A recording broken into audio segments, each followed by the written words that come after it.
কুষ্টিয়ার কুমারখালীতে জুলাই শহীদ দিবস পালন উপলক্ষে আলোচনা সভা ও দোয়া মাহফিল অনুষ্ঠিত হয়েছে। বুধবার বিকেলে উপজেলা প্রশাসনের আয়োজনে উপজেলা পরিষদ সভাকক্ষে এই কার্যক্রম অনুষ্ঠিত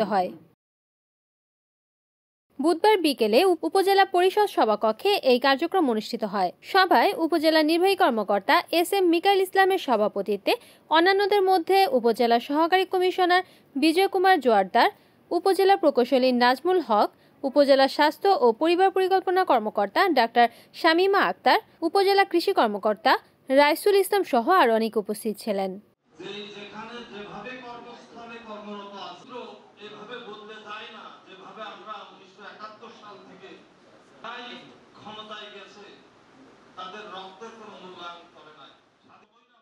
রিপোর্ট করেছেন কুষ্টিয়া প্রতিনিধি নাজমুল হাসান, NN টিভি।